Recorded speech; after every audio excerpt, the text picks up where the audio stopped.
Welcome back to the channel, welcome to another video. It is another midweek round of Premier League fixtures that's coming up this week. So we're back doing another Premier League predictions video. Of course we are.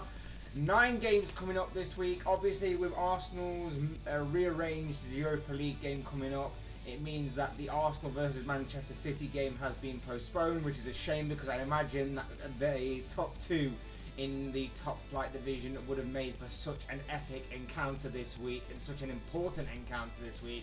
But there's still a lot of football for us to sink our teeth into, and of course in this video is where we go through each and every single Premier League game coming up and I give my analysis on it and also my predictions. Before we get into all of that though, I would like to remind you to please like the video and also subscribe if you're new. Both ones always would be greatly appreciated.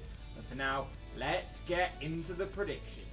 We're going to start things off at the Amex Stadium. It is Brighton taking on Nottingham Forest on Tuesday night. Brighton, of course, looking to get back to winning ways following back-to-back defeats for them in the Premier League, with their latest defeat coming against Brentford on Friday night as Ivan Toney scored a brace to condemn them to a 2-0 defeat there. Whilst Nottingham Forest, of course, were beaten themselves, looking to get back to winning ways. Haven't won since the second game of the new season. And they lost to Wolves on Saturday afternoon, 1-0 to the Wolves. It finished in that game. Look, it's a massive game for both teams. Both teams are going to be looking back to get back to winning ways. This could be a perfect opportunity for Brighton to do that because Forest are just not looking themselves at all going forward. They look like they've run out of a bit of steam defensively. They can be somewhat all over the place. Perfect opportunity for Brighton. At the same time for Forest, you know, if they can get their defensive act together, then maybe who knows what can happen with their attacking lineup. They can play some good stuff at times. They can be a bit of a threat going forward. It's just whether or not they can keep out that Brighton attack. As far as the result goes for this game, I'm going to have to lean more towards Brighton here, and I'm going to say that the Seagulls get back to winning ways, and that is why I am going to go for a 2-1 Brighton win. The other game on Tuesday night, we'll see Crystal Palace take on Wolves at what will be a lit up Selhurst Park, I'm sure. Of course, Palace last time out drew 0-0 with Leicester on Saturday in the lunchtime kickoff, whilst Wolves, of course, as I just mentioned, managed to beat Nottingham Forest by a goal to 0. Again, another intriguing game. You've got Crystal Palace, who are very good at home, obviously play very well under Patrick Vieira. And maybe just feel like they should have picked up a few more points than they already have this season. They played pretty well at times. They've had a bit of a difficult start to the season, of course, but they just maybe lacking key areas, key moments during the season that have really hindered them, so shall we say, in accumulating more points against the Wolves side, of course, who struggled to get goals, but maybe that 1-0 victory against Nottingham Forest will be a bit of a turning point for them. I'm sure that they're hoping that that's the case. Could be a very intriguing game. Palace will like to get the ball down and play some nice and attractive football, be on the front foot, especially when they're at home. Wolves will try and hit them on a counter-attack. Bit of a game of two styles of play, two contrasting styles of play. It could make for a very intriguing game. As far as the result goes and a prediction, I am going to give the edge to Palace, and I'm going to say that Palace come out of this game. I'm going to go 2-1 to Palace. Moving on to Wednesday night's games, and first up we've got Bournemouth against Southampton. Big clash of these two teams. Bournemouth, of course, have actually done pretty well in recent weeks and did so again on Saturday, picking up a point against Fulham away from home with a 2-2 draw. Then you have Southampton, who again picked up a point themselves last time out, stopped a bit of a mini rot there on when they drew 1-1 with West Ham. Again, intriguing game. You got Bournemouth, who have done pretty well post sacking Scott Parker, of course, against Southampton, who tend to slip up in these types of fixtures and then do well in the kind of fixtures you don't really expect them to do well in. This could be another case here, and it'll be interesting to find out. Unpredictable though, you don't know which kind of Southampton side is going to turn up. Bournemouth could seize the opportunity. Bournemouth could also slip up here. So Again, it's a very difficult game to call. If I had to call it, I'm going to call it down the middle. I'm going to say that this game will end in a draw, and I'm going to say 2-2 come the final whistle. Brentford taking on Chelsea is our next game of focus. Intriguing game to go down with the Bees taking on the Blues. Brentford, of course, came out with the 3 points last time out. Got back to winning ways with a 2-0 victory over Brighton on Friday night, whilst Chelsea are on a bit of a good run right now and made it so with their latest victory coming obviously against Aston Villa in what was a 2-0 win on Sunday. Look, Brentford at home is always going to be difficult. There's no doubt in my mind about that. Brentford at home, especially with the light show beforehand on an evening fixture, the kind of party atmosphere that comes with that, the hostile atmosphere as well of the Brentford faithful. It's going to be a very difficult game for Chelsea, and they're going to need to be on it from the first whistle right the way through to the last. But Chelsea are in some good form. Graham Potter has done really well since obviously taking over. He's chopped and changed his side wherever needed. He's kept things fresh, he's kept things interesting, and he's kept his opponents guessing as to what kind of formation and style and everything else that he's thinking of. So this one could be a very interesting tactical battle between the two managers first and foremost, and then a very intriguing battle as to what plays out on the pitch between two sides who will like to get the ball down and play some nice football at times. I imagine that Brentford will try and hit Chelsea on the counter, whereas Graham Potter's side will try and get the ball down, play some nice and attacking football. And even though they are obviously the away side will look to be on the front foot, because that's just how Graham Potter plays. As far as a prediction goes, look, it isn't out of the realms of possibility for Brentford to take something from this game. Of course they could, like I say, especially with them being at home, a hostile atmosphere and everything else that goes along with that, especially with the kind of players that they have. But I'm just going to give the slight edge to Chelsea. I think they'll just about edge it in the end, and I'm going to say that this game will end 2-1 to the Blues. Next up, we're at Anfield for Liverpool against West Ham, and first and foremost I should say that I should never have backed or gone against my side, my club. I genuinely do apologise. I was wrong again. I genuinely thought that Liverpool against Manchester City on Sunday would be an absolute bloodbath of a fixture in which City would massacre Liverpool, but they proved me wrong yet again. My bad. I feel really terrible when I say that, because Liverpool, of course, came out of that game as 1-0 winners. An epic performance, a solid performance all round from every single one of those players in red. Couldn't be happier, couldn't be prouder of that. But now they need to turn their attention to West Ham, who, of course, will make the trip from London to Liverpool on Wednesday night. And of course, last time out, West Ham drew 1-1 with Southampton, despite the lack of, but not for the lack of trying, was it down to West Ham. It could have been more had they put away some of their chances. Look, it's one thing to beat Manchester City, and with the season that Liverpool have had, of course, that is going to be a massive result, and hopefully it reignites Liverpool's season. Hopefully they kick on from here and start to put together a string of very good performances and very good results, and I'm hoping that again begins on Wednesday when they take on West Ham. But it could also be a bit of a banana skin. Obviously, with Liverpool being at home, I'm inclined to give more of the edge to Liverpool in this scenario. But again, it's not a foregone conclusion. There's a bit of a banana skin here, and it would mean a lot for Liverpool to get back-to-back wins under their belts and start putting together a string of performances, like I say. But if they are to slip up, then that result against Man City doesn't mean as much as what it did on that day. As far as I'm aware, though, despite the injury issues that Liverpool are facing and everything, I think that they'll do it. I think they'll get the 3 points. I think that they will manage to overcome this West Ham side, who have been a bit hit and miss this season. They've not been as consistent as they have been in previous seasons. But it's still going to be a very tough game nonetheless. West Ham have very good players in their ranks, a very good side overall, and can switch it on at any given moment. So, it'll be a very intriguing battle, very interesting battle, but one I think Liverpool will come out on top of, and that is why I'm going to go for a 3-1 Liverpool win. Next up, we're at St James's Park. It is Everton making the trip from Liverpool to Newcastle to take on, well, Newcastle, of course, at Newcastle's ground. Going to be a big game, this one. Intriguing game as well. Last time out, Newcastle, of course, drew 0-0 with Manchester United. Everton lost to Tottenham by 2-0. Going to be a very intriguing battle down at St James's Park on Wednesday night. One that I would imagine Newcastle come out on top of. I think they're playing some good football right now. I think they're playing. I think they've got some good players that are in form right now.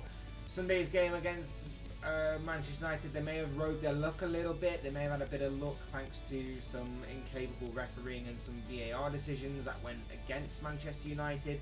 But sometimes you just need that little bit of luck here and there. That is exactly what Newcastle got. And I think overall, like I say, I think they're going to come into this one and fancy their chances against a Everton side who play some good football at times. They just find it difficult to really stick the ball in the back of the net on a consistent enough basis. So it is going to be a very intriguing battle in terms of that aspect. Who has the better firepower up front? I think Newcastle will have more than enough on the day, and that is why I want to go for a Newcastle victory and say that the Magpies come out of this one as 2-0 winners. 2-0 winners to the Magpies. Next up, Craven Cottage plays host to Fulham against Aston Villa. Could this be Steven Gerrard's last stand as an Aston Villa manager? He is seemingly in very hot water right now. There's a lot of speculation surrounding his job, especially after the defeat to Chelsea on Sunday, in which Aston Villa didn't actually play that badly in. They just couldn't find the back of the net. Villa, of course, came out of that game as on the wrong end of a 2-0 scoreline. The Blues won that game and got the 3 points. Fulham, on the other hand, drew 2-2 on Saturday with Bournemouth.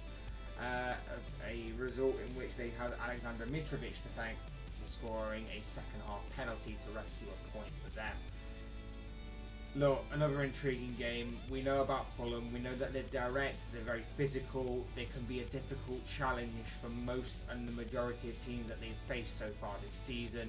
Villa, we know that they can be tricky opponents. We know that they can be difficult to play against. They definitely have the players in their squad to make them difficult. They just haven't shown it on a consistent enough basis this season. It's going to be very intriguing to see how these two teams play out this game of football on Thursday night. It makes it for a difficult game to predict. Like I say, Villa definitely need the 3 points in this one. Fulham need to get back to winning ways. I want to back Gerrard. Away from home, Villa are not that great. I think from set pieces, they're definitely not that great. And I think that could be an area that Fulham definitely exploit during this game. So I'm going to call it down the middle. I'm going to say it's going to be a draw. And I'm going to say that this game will end 1-1 come the final whistle. Our penultimate game on this list comes from the King Power Stadium. It is Leicester taking on Leeds. Leicester, of course, come into this game off the back of a draw, drawing 0-0 with Crystal Palace on Saturday, whilst Leeds come into this game off the back of another defeat to Arsenal on Sunday. Leeds really do need to stop the rot that they're on right now.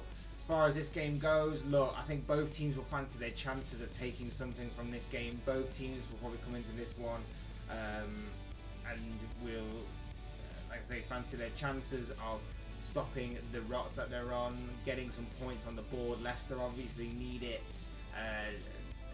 more so being in the relegation zone, having an underwhelming and underperforming season by their standards and with the players that they have at their disposal. Leeds, of course, just haven't been the same for the past several games now. It was a bit better against Arsenal on Sunday, but they still couldn't find a goal to at least rescue a point from that game. They may feel a bit hard done by certain refereeing decisions on that day, but overall the end result is that Leeds have lost that game.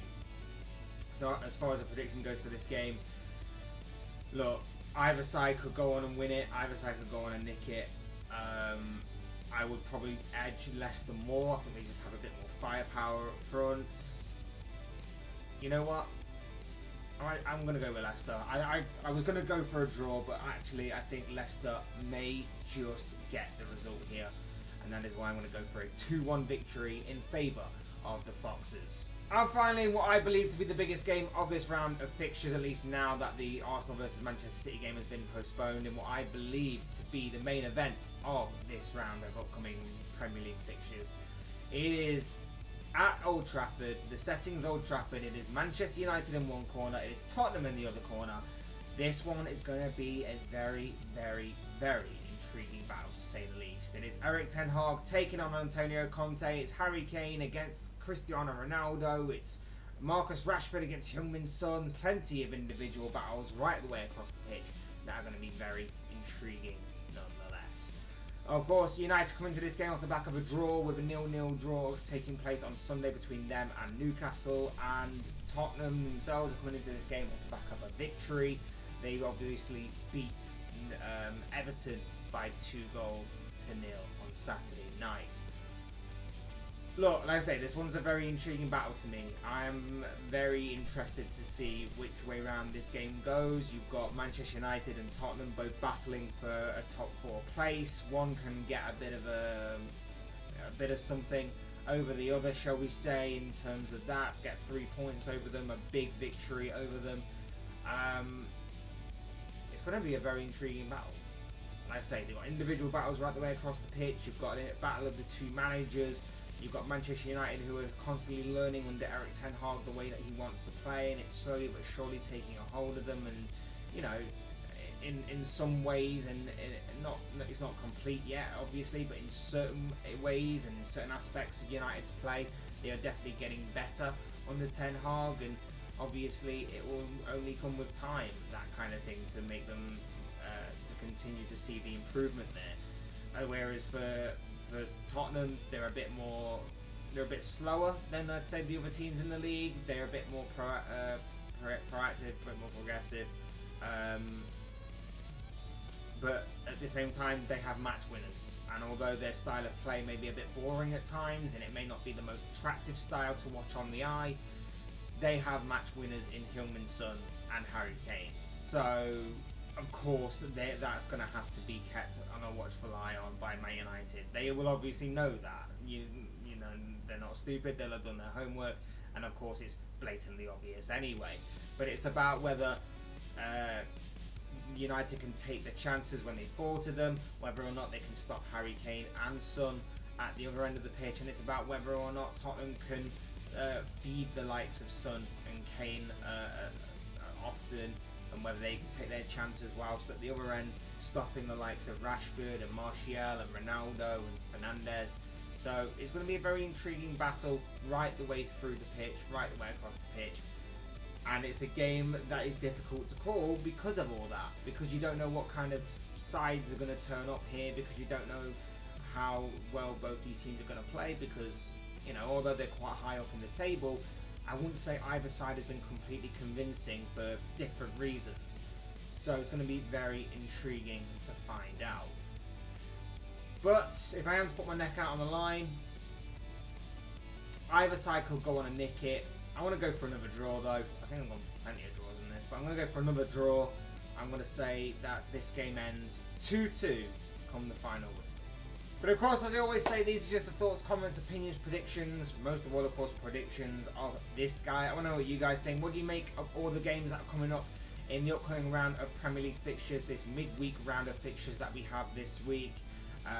What are your own thoughts, your comments, opinions, but most of all, of course, what are your predictions about all the games that are coming up in this midweek special edition of the Premier League round of fixtures?